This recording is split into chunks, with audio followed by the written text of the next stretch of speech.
just prior to diagnosis, I had had a mammogram in November of 2022. In December of 2022, I sort of felt something in my breast, and I didn't think anything about it because I had just had a mammogram. And my mom, who works in healthcare, I told her and said, I feel something right there, and she felt it, and she's like, yeah, I feel it. And I said, well, I have a doctor's appointment coming up with my OBGYN. I'll just wait and talk to her about it. And so I just, was rocking along. I was practicing law, and obviously felt great. Didn't have a clue that I had breast cancer. The first thing that really sort of hit me was when they put the port in. It was the first outward sign that something was wrong. And, it was scary when I went in for the port, but I really was like, I feel fine. That was the first outward sign of having cancer. So understanding that cancer does reach everybody. I mean, it doesn't discriminate. It doesn't have boundaries. You can watch someone else's family go through it and think that you understand. I watched my friend Holly and her family go through it and thought that we understood. My husband and I thought we understood. And then it hit us.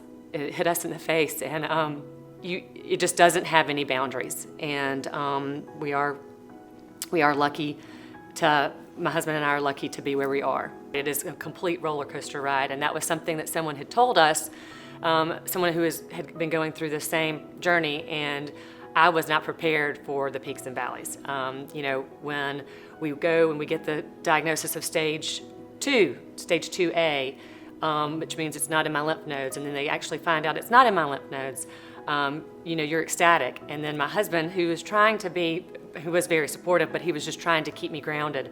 So when I was diagnosed, my friend Holly had been going through her battle for about 5 years, and I didn't want to tell her because it hit so close to home for her. And so I wasn't going to tell her.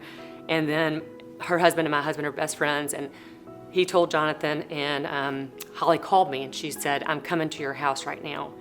She showed up here with a wooden cross and a teddy bear, and she said, I want you to have these. These are mine. These are what I went through treatment with, and they provided me comfort.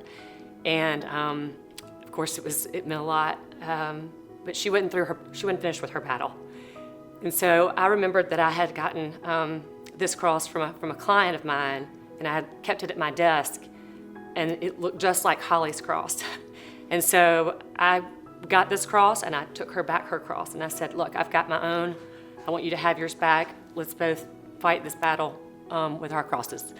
And so now I take this cross with me everywhere. I took it into all of my scans, all of my treatments. I always made sure I could take it into the scans, but it has provided comfort, and I think of Holly when I take it. I need to be thankful for where I am in my diagnosis, where I'm in my life. I had family support, I had friends support, I have resources that a lot of those people don't have, and I looked around the room and left there feeling like, okay, I want to help those people. I want to do something to help those people. When I get through this, when I get through my treatments, I'm going to turn around and I'm going to help those people. And I'm going to make it my goal in life to give back. And if that's through giving to the American Cancer Society or volunteering for the American Cancer Society or any other organization that supports folks who are dealing with cancer, I'm gonna be that person because I do think it's important.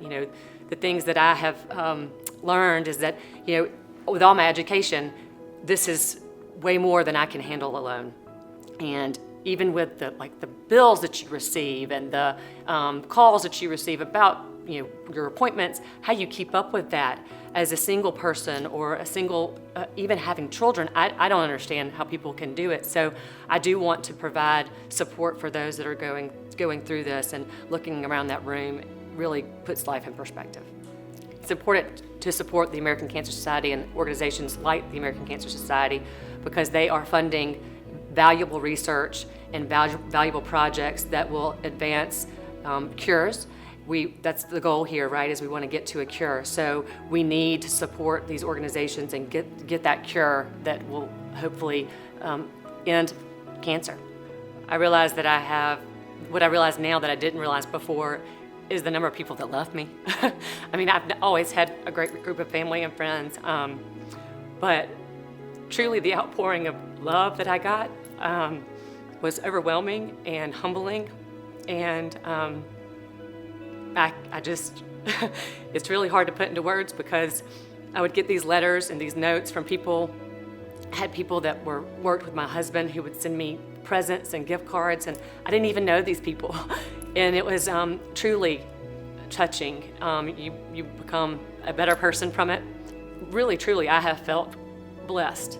Not from getting cancer, but from learning from getting cancer.